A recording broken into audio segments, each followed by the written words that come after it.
hacer la presentación del día de hoy con respecto a un tema que va a ser siempre muy vigente para nosotros en el Perú, que es la gestión del riesgo sísmico, específicamente en nuestros puentes, ¿sí?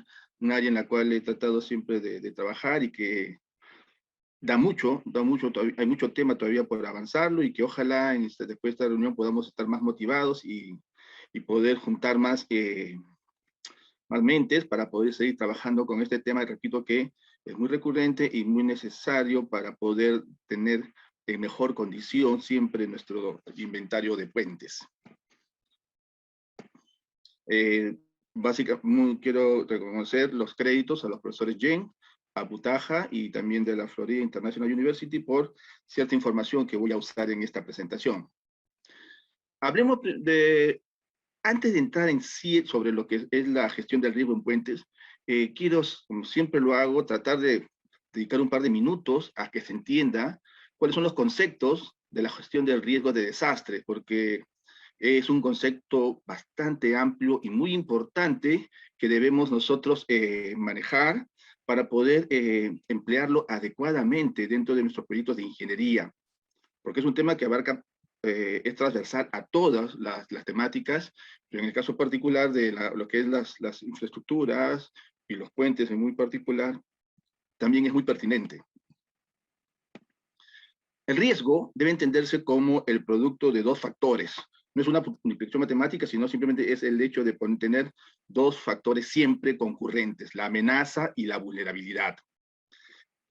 De acuerdo a las definiciones del ISDR, la amenaza se puede entender como un fenómeno, una sustancia, una actividad humana, o una condición peligrosa que pueden ocasionar la muerte, lesiones u otros impactos a la salud, etc. Es decir, es la parte que puede ponernos en peligro. La amenaza es el peligro y que nos puede hacer daño, ¿sí? Y por otro lado, la vulnerabilidad también desde el punto de vista del ISDR nos dice que es la condición determinada por los factores o procesos físicos o sociales, económicos, etcétera, y que incrementan la susceptibilidad de la comunidad al impacto. Bien, esos dos son los factores que generan lo que es el riesgo, ¿sí? Entonces, posiblemente si el riesgo se materializa, lo que se da es el desastre, que es una seria interrupción en el funcionamiento de una comunidad, de una sociedad, que ocasiona una gran cantidad de muertes, al igual que pérdidas, impactos materiales, económicos, ambientales, etc. Ese ya es el resultado cuando el riesgo se materializa, porque el riesgo siempre es algo potencial. Cuando ese riesgo potencial se concreta, estamos ya en la situación de desastres. Y nosotros en el Perú sabemos mucho de estos desastres porque vivimos en constante riesgo. En toda la costa del Perú tenemos el riesgo sísmico, que se ha hecho más vigente en los últimos días con lo que ha sucedido en los sismos de Lima. El riesgo siempre latente en el norte cada vez que se da un fenómeno del Niño, las heladas en el sur, etc. Entonces tenemos bastantes amenazas que nos colocan en una posición de riesgo. Y para visualizarlo, espero que se entienda bastante mejor con lo siguiente que voy a mostrar. Imaginémonos que tenemos una situación geográfica como esta, en la cual existe esa gran roca arriba que se ve un poquito fea, ¿no? Pues bien, ahí en ese instante no tenemos ningún riesgo porque yo no estoy ahí, ustedes no están ahí, nadie está en riesgo, pero existe esa roca, ¿no es cierto? Pero ¿qué pasa si después de un momento venimos, cuando hablo de un momento en el tiempo geológico, puedo hablar de años o décadas, ¿de acuerdo? Y construimos esa vivienda ahí, y esa vivienda representa una vivienda, pero puede representar también una ciudad completa. Y esa roca arriba va a representar no una roca, sino una amenaza. La amenaza puede ser el sismo, puede ser el fenómeno del Niño, puede ser un huracán, que bueno, no está en nuestras realidades, pero en general la amenaza puede ser varias. Y nosotros, déjenme usar el puntero, al habernos instalados en esta zona, inmediatamente esa roca se convierte en una amenaza para nosotros y nosotros estamos vulnerables ante esa amenaza, ¿no? Lo repito, esto es algo simbólico. Esta piedra puede ser el terremoto, el sismo, puede ser la inundación, ¿de acuerdo? Y esto puede ser nuestra casa, o puede ser nuestra ciudad, puede ser nuestros medios de vida, etcétera, ¿sí? Bien, entonces, ahí se configura el riesgo. Pero ojo, yo puedo estar aquí, vivir 50, 100 años y esta roca nunca cayó, ¿no es cierto? Pero viví todo el tiempo en riesgo, porque es potencial. Y hay riesgo porque están los dos componentes de esa ecuación que planteamos, la amenaza y la vulnerabilidad. Muy bien, veamos ahora lo siguiente. ¿Qué pasa si nosotros, la roca cae? Ahí se configura el desastre, ¿no es cierto? Sucedió el sismo y las casas colapsaron, vino el fenómeno del Niño, los ríos desbordaron y se destruyó infraestructura de transporte, puentes, carreteras, infraestructura agrícola, tierras de cultivo, regadíos, etcétera, ¿sí? Fue el desastre porque se materializó el riesgo. ¿Y qué hay que hacer ante eso? Pues hay que hacer mucho. Y eso es la gestión del riesgo. Volvamos a nuestra situación inicial, ¿recuerdan? ¿Qué pasa si por ave motivos, formas, nosotros podemos hacer desaparecer la amenaza? Si se desaparece la amenaza, yo ya no soy vulnerable, simplemente ya no hay riesgo, ¿no es cierto? Porque desaparecí la amenaza. La vulnerabilidad desaparece. Pues bien, eso sería hacer la gestión del riesgo. Lamentablemente yo no puedo desaparecer el sismo, ¿no es cierto? Yo no puedo desaparecer la fuente sismológica que tenemos al menos en el Perú, que es el encuentro de placas tectónicas. Yo no puedo desaparecer al niño, el niño va a seguir viniendo como ha sido recurrente por miles de años. Recuerden que nosotros lo que estamos viendo es una pequeña ventana de nuestra temporalidad, que no más de 100, 200 años de registro, pero los tiempos en el planeta es mucho más, ¿no es cierto? Los tiempos son mucho más que simplemente años o décadas. Entonces, es difícil hacer este tipo de gestión de riesgo. Pero podemos hacer otra cosa, tal vez. Salir de ahí y estar en esta zona. ¿Ahí qué hemos hecho? Hemos desaparecido la amenaza, porque esa piedra ya no nos va a amenazar a nosotros, al habernos desplazado a otra zona. Eso es gestión del riesgo.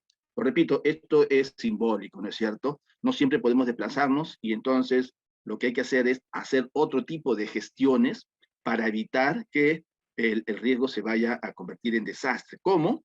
Actuando sobre todo en las vulnerabilidades, sobre lo que nosotros podemos intervenir, influir, que es en las vulnerabilidades, no en las amenazas, al menos con las amenazas naturales no. Las amenazas cuando son hechas por el hombre, como las tecnológicas, ahí sí tal vez, ¿de acuerdo? Entonces, la gestión integral del riesgo de desastres de puentes en el Perú tiene un poco ese enfoque, ¿no? En influir sobre todo en la parte de las vulnerabilidades. ¿Cómo? Con dos opciones. Primero, con las llamadas medidas no estructurales, como es el buen uso del territorio, de una forma pensada, con una buena planificación, y no simplemente seguir haciendo lo mismo que se viene haciendo.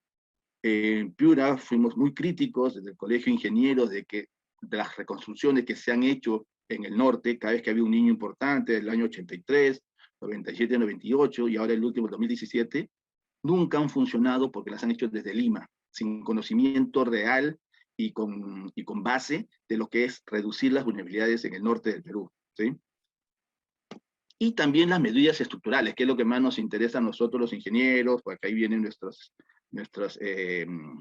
métodos, diseño sismoresistente, etcétera, que al final es hacer buena ingeniería, aplicando el estado del arte, es decir, lo más vigente del conocimiento de la ingeniería estructural, ¿no es cierto? Pero vean, esta es una parte nada más del problema. El paquete es completo, y en la medida que nosotros podamos, tal vez no somos como ingenieros estructurales, desde nuestra posición no somos capaces de poder influir en esto, pero es importante que lo conozcamos y hagamos corriente de opinión, porque las medidas no estructurales son mucho más simples de hacerlas, es cuestión de conversar, de discutir y de trabajar con planificación, y repito, son más eficientes y son mucho menos costosas que las medidas estructurales. Por ejemplo, algunos comentarios muy rápidos de las medidas no estructurales, porque nuestro tema va a ser el punto 3, las medidas estructurales, sobre todo lo que es del diseño sismoresistente, ¿no es cierto? Pero de todas maneras es importante, considero que es necesario que quedemos un poco haciendo una revisión de esto, ¿sí? El uso inadecuado del territorio crea grandes vulnerabilidades, sobre todo en la ingeniería de puentes. En el caso de puentes, esto se relaciona a la invasión, sobre todo, de la faja marginal del río. Cosas como estas deberían conocerse, ¿no? Si uno tiene un río típico que todos los años tiene este comportamiento, digamos, en máximas avenidas, no necesariamente significa que hasta donde llega la orilla del río, ese es el cauce. Sabemos que el río tiene control o influencia sobre un área mucho mayor, y sobre todo la llamada faja marginal que no se toma en cuenta y que simplemente se invade por viviendas, se invade con las construcciones de nuestras infraestructuras de transporte, como carreteras o puentes, y luego pues la naturaleza nos pasa factura porque eso también es parte del río. Y por eso suceden cosas como esta. Esta es una vista aérea de lo que es el río Piura en la zona central. Aquí está la Universidad Nacional de Piura, donde trabajé más de 20 años, y aquí está en esta zona justo está la Facultad de Ingeniería Civil. Pues bien, esto es una vista del año 2017, cuando el río inundó, y es algo que va a seguir ocurriendo mucho, porque en Piura se cometió un error pues garrafal con el río Piura.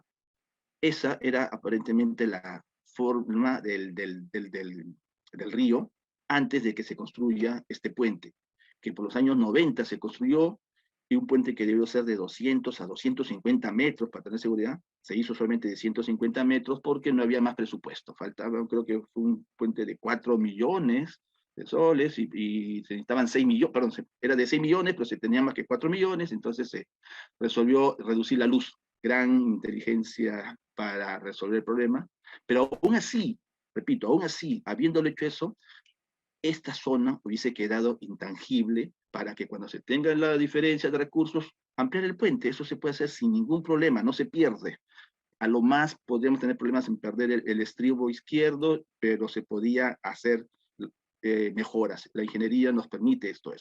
Sin embargo, han tratado esos terrenos que le robaron al río, lo vendieron la municipalidad, y aquí ya un centro comercial, un grifo, se desarrollaron, y tratando de ¿qué?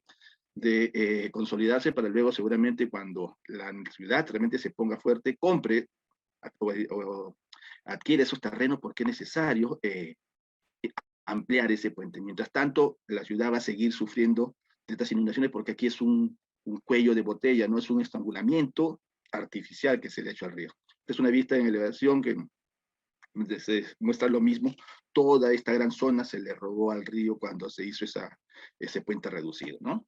Entonces, para terminar, las medidas no estructurales es eso, hacer una planificación adecuada, lógica, coherente, y nada más.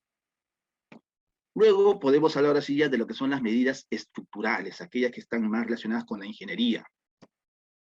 Eso es, como decía, hacer una buena ingeniería, desde los estudios de topografía, de geología, de geotecnia, de hidrología, hidráulica, estructuras, tráfico, medio ambiente y todas las demás que se consideren necesarias, ¿no es cierto?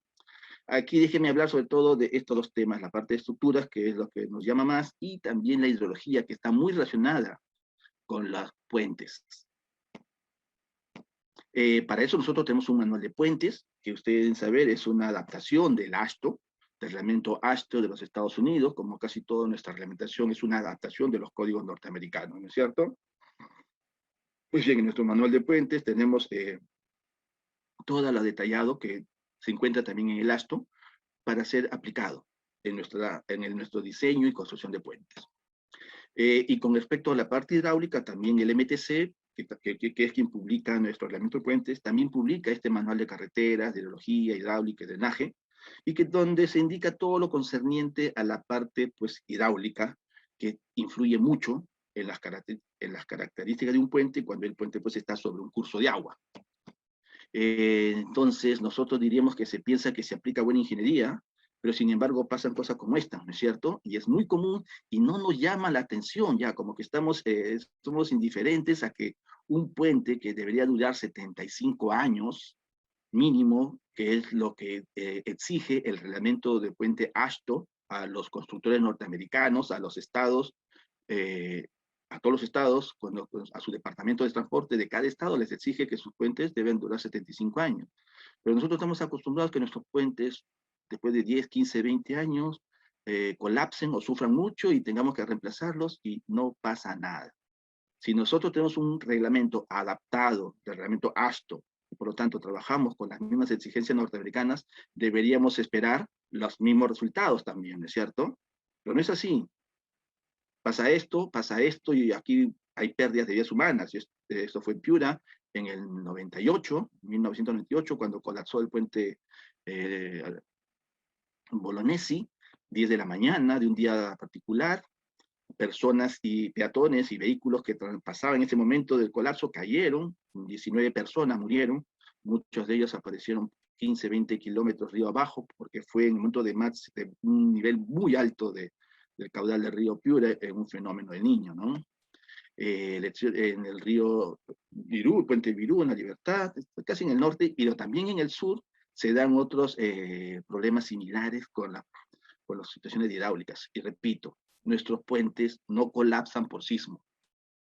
Eso significa que tenemos, al menos en la parte de estructural, tenemos una buena escuela de ingeniería sismo resistente, la aplicamos en nuestros puentes y hasta ahora, con el nivel de sismo que hemos experimentado, no han colapsado puentes, hemos tenido algunos sismos de mediana intensidad, eso sí, esperemos que cuando vengan los sismos realmente intensos, magnitud 7.5 para arriba, que esperamos, se presenten en algún momento, también tengan un comportamiento adecuado, ¿no es cierto? Pero sin embargo, los peligros a los que más están expuestos y que se convierten en desastre, como ya explicamos al inicio, son con las inundaciones. Todo tipo de puentes, de toda con tipología y en diferentes localidades geográficas del Perú, sufren cuando hay crecidas. Eso quiere decir, pues, que algo está pasando con el diseño hidráulico. Y ese es un tema que concierne a nuestros colegas hidráulicos, porque son ellos los que nos dan los datos, sobre todo de niveles de máximas avenidas, niveles de socavación, y los estructuralistas diseñamos con los datos que nos dan nuestros colegas. Conversando con un especialista conocido, me dice que el problema es que se utilizan software, modelos matemáticos que no replican, que no reproducen el comportamiento morfológico de los ríos del Perú, que tienen una característica muy particular, que los cauces son cambiantes con el paso de las diferentes avenidas. Entonces se diseñan con ciertas características morfológicas, topográficas, lo que luego por el comportamiento mismo de estos puentes indican, van cambiando y por lo tanto su comportamiento futuro ya no puede ser replicado por los modelos con los cuales se diseñaron los puentes. Es un tema que estamos trabajando y que aprovecho la oportunidad para abrir la invitación a quienes quieran sumarse a poder aportar en esta línea, porque repito, es el tema que más está haciendo daño a nuestra ingeniería de puentes, la parte hidráulica.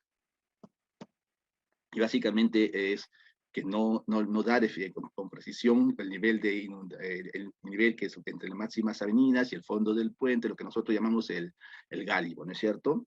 ¿Pero por qué? Porque los niveles de avenidas siempre se ven sobrepasados en cada nuevo fenómeno del Niño o de temporada de muchas avenidas.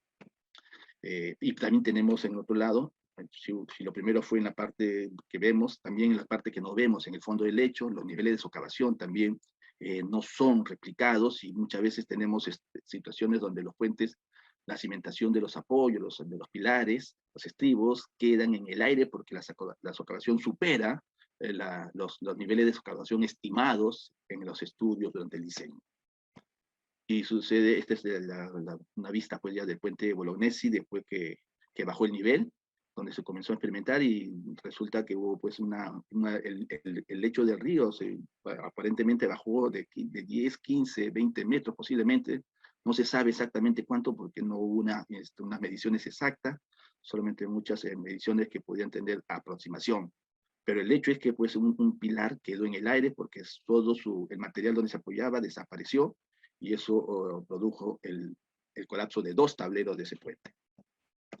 Entonces, algunos lineamientos técnicos en este sentido es exigir una altura libre mínima de 2.5, que es lo que nos dice el reglamento, es decir, una altura mínima como esa sería lo máximo, eso debería medirse en el nivel de máximas avenidas del puente, del río, ¿no es cierto? Si es que se tuviese una dimensión adecuada, una medición adecuada, un estimado adecuado de lo que es el gálibo.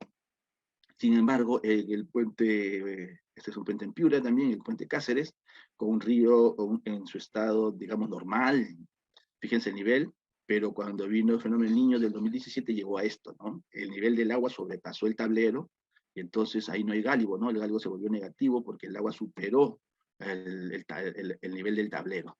Eso, pues, tiene que corregirse de alguna manera, porque si no, en un momento u otro, con otros eventos extremos como esto, ese puente puede colapsar, ¿no es cierto? No está diseñado para los empujes tan grandes en las laterales cuando vienen esas crecidas, y que no viene solamente agua, ya sabemos que vienen rocas, maleza, palizada y todo eso. Siguiendo con los lineamientos, protección de estribos y pilares es muy importante para evitar la socavación. No podemos llevar a que los estribos, perdón, los estribos o los pilares lleguen a estar totalmente expuestos al flujo del agua en el río durante una crecida, ¿no es cierto? Entonces hay que trabajar, y hay diferentes propuestas. Pues bien, todo esto, repito, es hacer gestión del riesgo, trabajar en una prevención, pero con un análisis adecuado y no desde un escritorio a 1000 kilómetros de distancia de la realidad.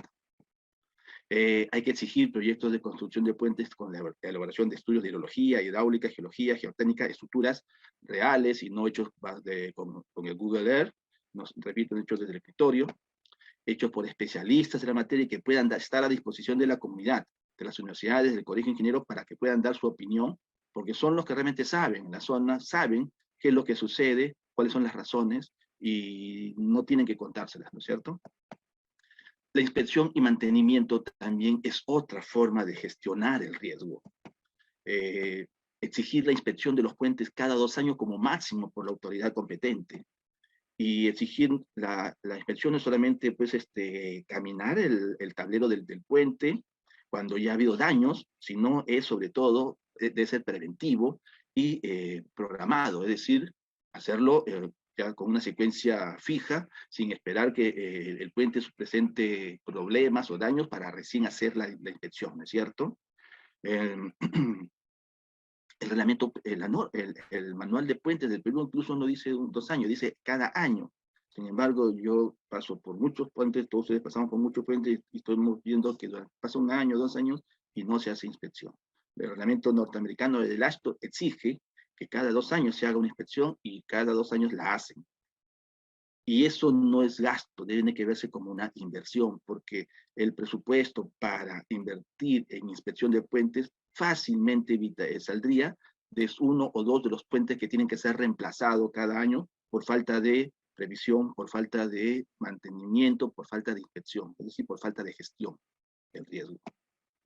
Y la inspección no solamente es en el tablero, hay que ver todas las partes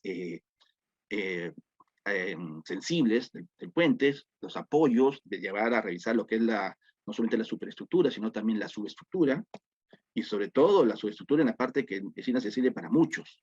Eso es hacer inspección de puentes, tal como estoy viendo, estoy mostrando en esa vista, y si se tienen recursos, pues bueno, de esta forma, pero si no se tienen, hay que hacer los esfuerzos, y de alguna manera hay que llegar a poder inspeccionar los elementos, todos los elementos de un puente, no solamente para donde puedo yo caminarlo.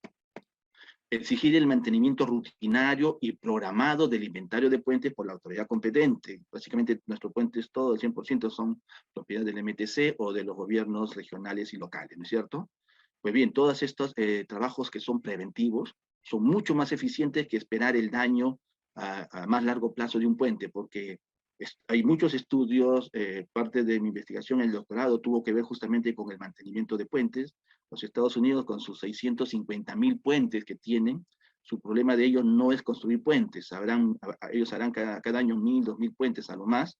Su problema para ellos es mantener esos 650,000 puentes que ya tienen más de 50 años, la gran mayoría, y que no van a poder reemplazarlos, y por lo tanto tienen que asegurar la extensión, al menos que alcancen su vida útil de 75 años o más. Y para eso están trabajando mucha investigación en lo que es mantenimiento, porque hay que investigar. El mantenimiento no solamente es pintar las líneas de tráfico o limpiar los drenajes, las barandas, es mucho más que eso. Y si no hay investigación hasta en lo que es el mantenimiento, se hará mal, no se hará un gasto efectivo en las acciones de mantenimiento. Instrumentación, también es importante esta tendencia de instrumentar los puentes para poder tener un control serio y exacto, al menos bastante cercano a la realidad de lo que es la socavación, la estabilidad, el alineamiento. hay una oferta muy grande de equipos que nos permiten ahora medir lo que sucede en el puente, en la estructura de un puente durante eventos extremos, ¿sí? No importa el tipo de puente, el tamaño del puente, hay equipos para instrumentarse en todos ellos y van a dar mucha información necesaria para poder saber qué pasa con nuestros puentes y tomar las acciones que correspondan y no hacer cualquier acción que no sea necesaria y que más bien eso sí sería gasto porque no corresponden a la necesidad de cada puente. Bien, entremos ahora sí un poco más en materia de lo que es el diseño sismoresistente. Sin embargo, el diseño sismoresistente no es solamente modelar con software cada vez más potente que nos muestran pues gráficos muy, muy bonitos, trabajar con software muy potentes y que aparentemente nos deberían dar la solución a todo, ¿no es cierto? Como siempre le digo a mis alumnos, saber usar un software no es saber ingeniería sismoresistente, no saber ingeniería puentes. Es simplemente una calculadora que tiene más funciones y que trabaja mucho más rápido, ¿no es cierto? El diseño sismoresistente es entender el comportamiento del puente, porque si uno entiende cómo se va a comportar el puente durante un sismo, se debe diseñar para que se comporte de esa manera y por lo tanto deberá ser capaz de tener una performance, un comportamiento adecuado. No oponerse, sino adecuarse a la demanda sísmica que va a tener el puente en ese sitio donde está instalado. Entonces, todos estos detalles de ingeniería de puentes, los planos y todo lo que está relacionado a las estructuras, no es una caja negra, no es imposible llegar a conocerlo, como cuando yo estudiaba, recuerdo, había un ingeniero que nos mostraba un librito y lo sacaba de su maleta y lo volvía a guardar antes de que lo veamos, pensando que se le pueda perder. La ingeniería de puentes no es nada imposible de trabajarla. Lo que tiene es muchos detalles, porque como hemos demostrado, son muchas especialidades que confluyen, hay que tener en cuenta diferentes aspectos, pero si hace eso, si no se obvian ninguno de esos aspectos, uno debe estar en la capacidad de poder de trabajar todos estos detalles y llegar a un diseño bastante conservador y sobre todo de que tenga un buen comportamiento sísmico, ¿cierto? Y todo pasa mucho por las lecciones aprendidas. Toda la ingeniería sismoresistente que tenemos, no solamente en suelo, sino en edificaciones también, ha nacido del conocimiento en base a experiencia, lo que llamamos lecciones aprendidas. Y para esto, pues, los sismos importantes de las últimas décadas han sido las que han aportado mucho conocimiento a la ingeniería de puentes. En el sismo, si nos remontamos al más antiguo y fuerte, un 9.2, imagínense lo que es un 9.2, para pasar de un sismo de 6 a un sismo de 9, la energía que que se liberó en el sismo de 6 tendría que multiplicarse por 6, 7, 8, 9, tendría que multiplicarse por 32.000 veces para replicar un sismo de magnitud 9. Así es, porque sabemos que las magnitudes crecen en forma exponencial, ya que la magnitud se lee en escalas logarítmicas, ¿no es cierto? Entonces, pasar de una escala a la siguiente es amplificarlo en 32 veces la magnitud, y que la magnitud es energía, básicamente, ¿no? Lo que se mide es la energía liberada. Entonces, imagínense, el sismo de Alaska fue totalmente terrible. La buena suerte fue que en esa época, en el año 64, Alaska estaba casi no poblado, entonces las pérdidas fueron pocas porque había poca población, poca infraestructura, pero comenzaron ya a haber aprendizaje muy importante, sobre todo el nivel de liquefacción de suelos, un tema que no se estaba considerando mucho, y se Doctor, aprendió mucho sobre los desplazamientos relativos. ¿Sí? Disculpe. doctor, buenas tardes, ¿qué tal? Vamos cerrando, tenemos 2 minutos, por favor. Me dijeron que era 40 minutos. Y ya, para darle un tiempo para las preguntas también. No sé si podría un poquito acelerar. Ya, Disculpas. muy bien. Entonces voy a avanzar esta parte, espero que van a tener todos accesos a la presentación. La voy a pasar simplemente porque son muchos aprendizajes que sumaron al conocimiento de la ingeniería de puentes, ¿sí? Detalles como estos, ¿no? Que los puentes viados, que son a veces muy, muy, muy bonitos de usarlos, tienen un problema sísmico porque las fuerzas sísmicas que se desarrollan en cada extremo de los estribos generan una cupla. al no estar alineados, esa cúpula produce torsiones y desestabilizan a nuestros tableros, a diferencia de cuando tenemos pues puentes alineados con el eje del puente y el tablero y los estribos, porque no generan ninguna excentricidad y entonces no aparece ninguna excentricidad en ningún momento. ¿No? Esto se apreció en el sismo de Maule. Qué bonito es tener un pilar pues alineado con la vía, a diferencia de este otro que es, al ser perpendicular al eje del puente se ve un poco feo, pero sin embargo este fue el que funcionó, el puente no colapsó, pero aquí este puente es con ejes desviados, su tablero desapareció totalmente, ¿no? Entonces, las experiencias con los sismos son las que nos han dado la enseñanza de cuál es, cómo podemos mejorar nuestra ingeniería sismo resistente en puentes, ¿sí? Aquí hay muchas lecciones aprendidas que nos llevan y que han sido incorporadas, son incorporadas y siguen siendo incorporadas a nuestros códigos, sobre todo, ¿sí? Y eso se complementa pues con la investigación. Muchos de los temas, la información que se logra en campos es llevada a los laboratorios y se analizan y se desarrollan nuevas propuestas para hacer puentes cada vez mejores desde el punto de vista sismoresistentes. Y algo que quería yo resaltar aquí es lo que sucedió pues en el puente peatonal de la FIU, ¿no? De la Florida International University en el 2018, un puente peatonal que se estaba construyendo colapsó, y colapsó justo cuando había tráfico pasando, murieron muchas personas en los Estados Unidos, donde supuestamente son los abanderados, los que llevan la mejor conocimiento técnica, pues también han colapsado. Hemos visto hace pocos días, ¿no? De un edificio, lo mismo. Entonces, a ellos también tienen problemas y siguen aprendiendo. ¿Pero qué hacen ellos? Eso fue en el 2018, en el 2019 ya, como resultado de una serie de investigaciones, de audiencias, de estudios, de ensayos, donde participan las oficinas públicas, participa la academia, las universidades, los centros de investigación. Al final salen con un reporte que les dice qué fue lo que pasó, para que todos aprendan de ese desastre y nunca más se vuelva a repetir. Son estudios muy detallados, no solamente son estudios legales, sino de una ingeniería muy, muy, muy seria, donde le muestran a todos quienes van a leer ese documento que es oficial del gobierno, qué cosa es lo que pasó. Y eso es justamente hacer gestión del riesgo también, aprender de los problemas. Pero no sé si ustedes supieron, por ejemplo, de lo mucho que sucede en el país y no se hace nada.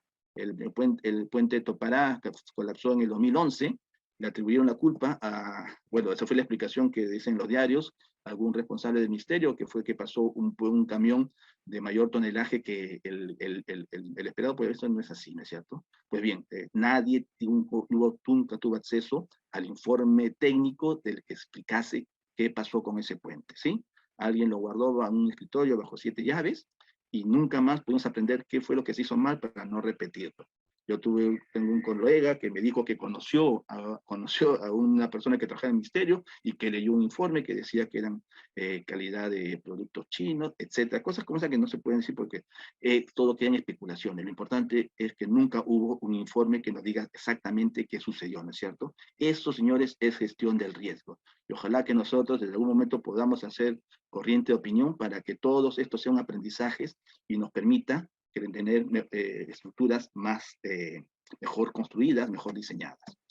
Finalmente, lo que tenemos ahora como el estado del arte, del conocimiento, es el diseño sismoresistente por desempeño, que no es otra cosa que una visión de que el puente debe ser diseñado en base a ¿qué? A comportamientos,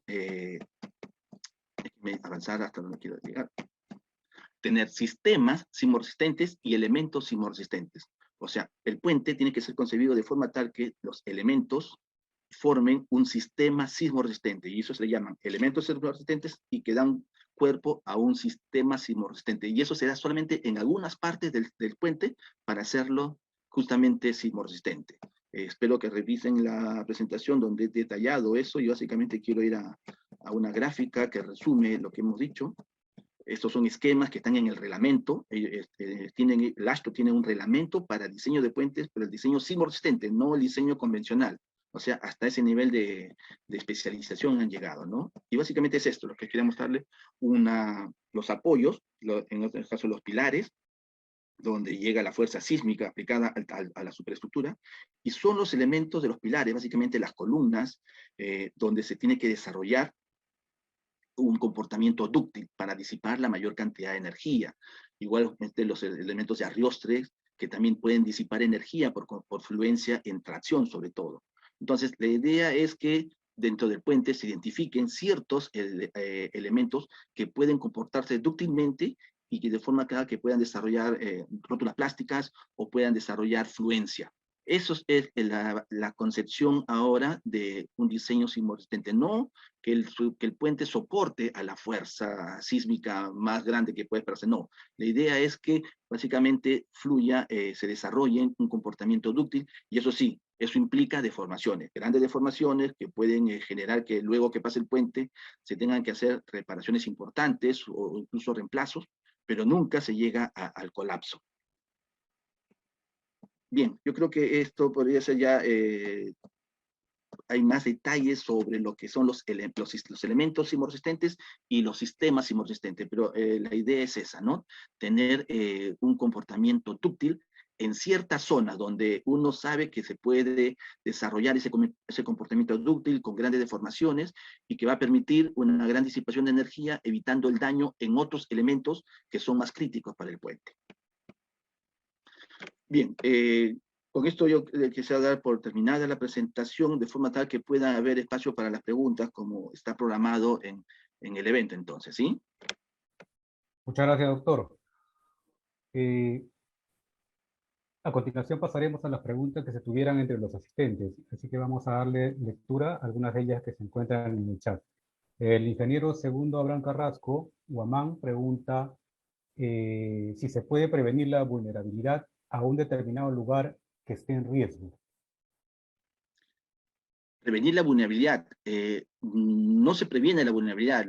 Lo que he presentado, si dan cuenta, es se trabaja la vulnerabilidad, ¿no es cierto? Eso, tal vez esa sea hacia dónde va la pregunta. Sí, la vulnerabilidad es donde nosotros como ingenieros podemos intervenir, ¿de acuerdo? Con actividades no estructurales y estructurales. La estructural es toda esta ingeniería sismoresistente en base a desempeño, que es lo que los reglamentos norteamericanos ahora incorporan, de desarrollar rótulas plásticas en los elementos verticales de los pilares sobre todo, y también mucho de lo otro que muchas escuelas de ingeniería civil en el Perú no desarrollan, que yo en forma personal he tenido la oportunidad de incorporar mucho, trabajar mucho en eso, que es la parte no estructural, la planificación del territorio, el uso del territorio, que son medidas que, repito, con un poco de participación con las autoridades, participación ciudadana y los ingenieros que sabemos del tema, podemos hacer un mejor resultado, ¿sí?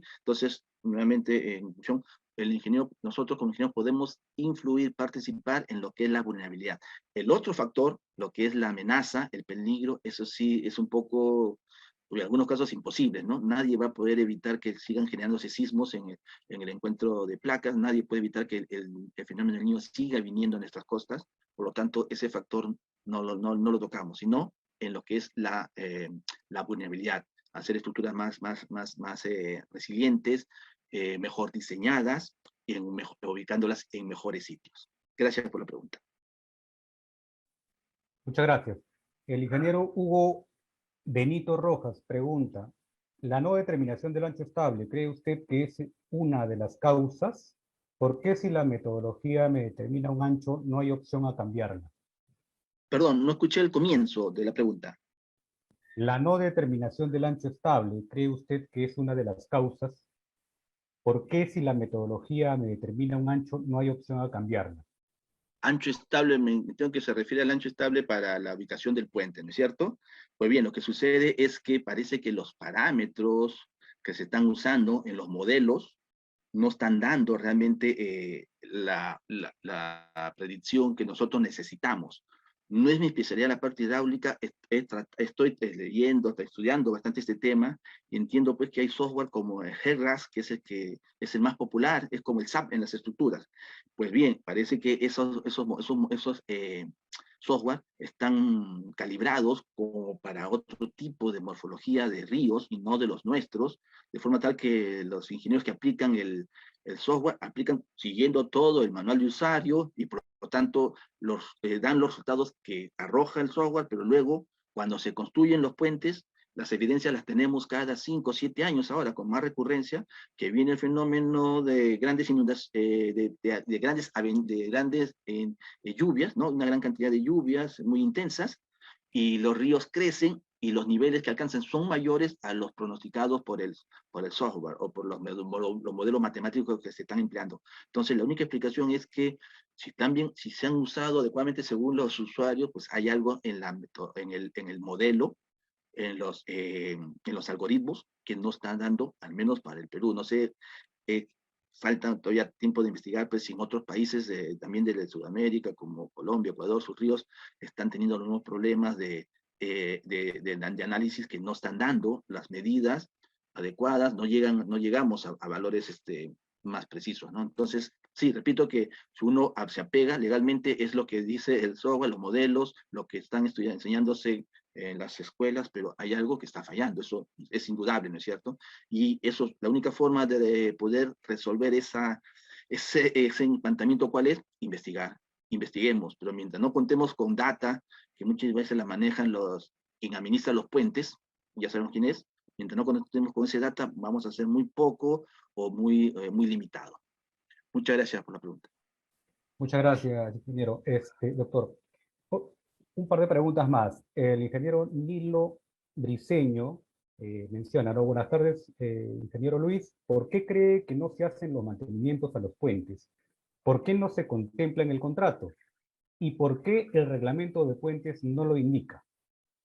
Una pregunta Eh, bastante Muchas complicada. gracias por la pregunta porque me da espacio a complementar lo que venía en la presentación, ¿sí? Fíjense, si ustedes revisan el manual de puentes del MTC, que es norma, ¿no es cierto?, aprobado por ley, ahí dice que los puentes, todos los puentes del inventario deben inspeccionarse cada año. Y eso a mí me sorprende porque si ustedes revisan el ASHTO exige cada 2 años. O sea, nosotros somos más exigentes que los norteamericanos. El problema es que nosotros lo ponemos, pero no lo hacemos. Los norteamericanos lo ponen y lo hacen. Y saben que si no lo hacen, el gobierno federal al siguiente año no le da fondos para sus puentes. Y a eso sí, ahí corren cabezas, ¿no es cierto? Entonces, la inspección es importantísima. La inspección es importante y necesaria para tener luego un buen programa de mantenimiento. Si uno no inspecciona su puente, no sabe lo que le está pasando y puede perder una inversión muy grande por cuestiones que al inicio fueron minucias. Eh, en la parte que le decía que participé como parte de déjenme apagar esto, como parte de mi investigación en mi PhD, tuve que ver mucho justamente con lo que es inspección y mantenimiento. Y los norteamericanos saben cómo cuidan un dólar. Hay estudios muy profundos donde dicen que un dólar de inversión en mantenimiento preventivo equivale más o menos a unos 10, 15 dólares que costaría ya hacer rehabilitación o mantenimientos, o rehabilitaciones o acciones más profundas de un puente. Y equivaldrían a casi 50, 60, 70 dólares de reemplazar el puente si es que no se ha hecho nada. Entonces, esa evidencia es la que a ellos los convenció de poner en sus reglamentos que se tiene que inspeccionar obligatoriamente los puentes cada 2 años y lo hacen. Eso es inversión. Y con lo que nosotros nos gastamos así muy alegremente en reemplazar puentes que no llegan ni a los 30 años, podríamos pagar un muy buen sistema de inspección de puentes. Hay conocimiento, nosotros podemos adaptar muy bien el manual de mantenimiento, de inspección y mantenimiento de puentes que tiene el ASHTO, y no es cosa del otro mundo, sí se hacen investigaciones si queremos hacer mantenimientos más eficientes, pero el mantenimiento, las acciones de mantenimiento se conocen y es cuestión puede tener una decisión política en ese sentido de que lo que dice la academia, lo que dicen los expertos es que se debe invertir en inspección antes que de no hacer nada y esperar simplemente el reemplazo, porque ya les he dicho, la proporción va de 1 a 50, 70 dólares. Gracias por la pregunta. Muchas gracias, doctor Morán. Con esto cerramos la conferencia. Por favor, si pudiera darnos unas breves palabras de despedida a los asistentes del 21 Congreso Nacional de Ingeniería Civil que se encuentran en esta sala. Ok, sí, repito, reitero el agradecimiento por la oportunidad que me dan de poder llegar a una audiencia tan importante, tan preciada, y sobre todo porque quería un poco hacer incidencia en los mensajes que he dado, ¿no es cierto? Hacer gestión del riesgo en el caso de Puente no es una cosa muy de ultra conocimiento, ingeniería, no, es de todo, hay de eso sí, en los modelados, en los modelos sismo resistentes, pero también hay de lo otro, de lo que se puede hacer con cosas muy simples, ¿sí? Nosotros como ingenieros estructurales dedicados, en el caso nuestro, a lo que es puentes, vemos cómo se malgastan muchas veces los recursos, los pocos recursos que se tienen, y a veces nos dicen que también hasta que no se gasta todo lo que se tiene disponible, ¿no es cierto? Pues bien, yo creo que cualquier propuesta de un paquete de inspección de puentes sería fácilmente aprobado, cumpliría con todas las exigencias que pueda dar el Ministerio de Economía, porque es realmente aprovechar al máximo cada sol que se gaste, ¿sí? Eso es lo que quería yo resaltar, en que la gestión del riesgo se hace con pequeñas cosas, no podemos influir en la amenaza, pero sí en nuestras vulnerabilidades. Hacer buena ingeniería, pero también hacer mucho de lo que hemos llamado lo no estructural. Y en la parte estructural, incluso las inspecciones, hacer, instrumentar nuestros puentes. Ahora todos esos equipos cada vez se han abaratado más y nos pueden dar mucha información, y mucha información no solamente para el puente donde estamos incorporando esos equipos, sino que sirven luego para aplicarlos en otros puentes que son muy similares, ¿no? Nuestros puentes en muchos ríos tienen una similitud que casi son hechos aparentemente con plantillas, pero ojo, cada río tiene su realidad. Entonces, esa información la podemos nosotros